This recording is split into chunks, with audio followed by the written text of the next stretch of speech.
Oh man, Guenther Steiner, ever since his head popped up during the trailer for the Formula One film, you knew he'd be in the news again before too long. And he's come out with some rather choice words about his former team, Haas. Obviously, Guenther Steiner was the former Haas team boss. He was sacked last year for their poor performance, and this year they've been doing a lot better. They really have been. They're in with a genuine shot of getting 6th place in the Constructors' Championship. I think they're 7th at the moment of recording this video. But yeah, someone's asked him, what's your thoughts on Haas's resurgence? And his response is, it's very Guenther.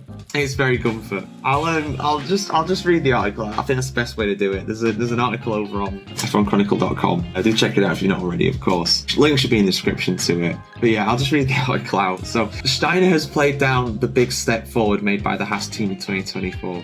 As team boss, Steiner was instrumental in setting up the unique structure at the small American outfit, leading to his ousting by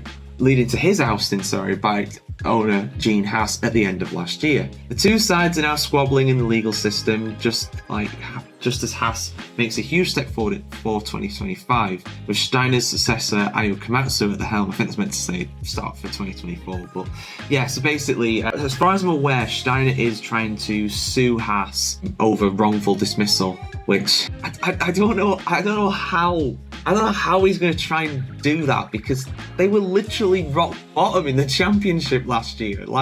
And the fact that they're up in 7th now, that really shows. Effectively, it can be argued, especially in the court of law, how bad of a job he was doing. I mean, it's pretty night and day. Yeah, so let me just check this here. So Daniel Ricciardo's been quite worried about Haas's pace as well, because VCARB are in 6th at the moment. Haas are coming for them basically. But Haas are doing really well. And where is it now? So Hulkenberg, one of the drivers for Haas, has put every time we have put something on the car, it has worked roughly as expected. We have made some changes in our aerodynamic department last year, and at the end of last year, I think we're seeing the results now. The department seems to function better and more efficiently, which is very true, because not only is it about developing your upgrades, but especially in a cost cap era where you're limited on how much funds you can spend, you've got to make sure those upgrades work. Before, those upgrades just didn't work. And now it can be argued that that's coincidence, but I'd say probably not. I'd really say probably not. I don't think it can be a coincidence. You don't put upgrades on the car all through the year and it just work by coincidence every time.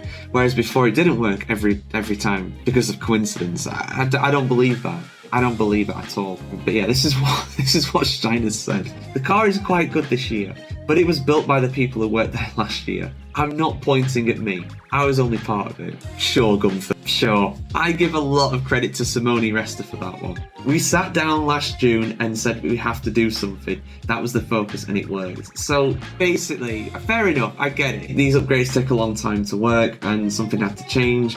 But this is midway through last year. Surely those updates would have come towards the back end of last year, if not even before. Why would that be changing things now? I don't get that. I know it could have set them on the path to a better car, but surely the work that they've put in this year has been the most important point. I mean, the wing upgrade that came in Silverstone, that would have been developed a couple months ago at the most, probably even less time than that. But yeah, Resta's now left the team. He's heading to Mercedes on garden leave at the moment. Steiner's also said this: when I left the team, the car was designed and just needed to be screwed together. He's talking about the 2024 car. It happened under my regime, if that's the right word, because it wasn't me who made the car. Simone also left because we probably thought that we were at a dead end. It was frustrating. So he thought they were at a dead end, but they were wrong. He was wrong. Is that what he's trying to say there? He also said this: several times I said that you sometimes have to take one step backwards to take 2 steps forward. They took more than one step back. The team wanted something different. They wanted something of the same, which they have every right to do. But I don't have to be part of it. Whether they can continue the progress, I don't know. And I kind of don't care either. Oh, Guenther. Oh, mate, do you want some chips with that salt? Oh, my word, mate. Oh, I like Guenther. I really do like him, but I think he's talking a lot of rubbish there. I really do. And guys, let me know your thoughts in the comments below on this one. But I think he's talking a lot of rubbish here. I really do. I understand that the progress could have been set up a little bit from last year, but they had to continue that this year, and they had to capitalise on it, which they've done under Komatsu. This comes off as incredibly bitter to me from Steiner. It really does. But yeah, let us know your thoughts in the comments below. And as always, subscribe to the F1 Chronicle for much more Formula 1 content from the good, the bad, and the ugly of the pinnacle motorsport right here.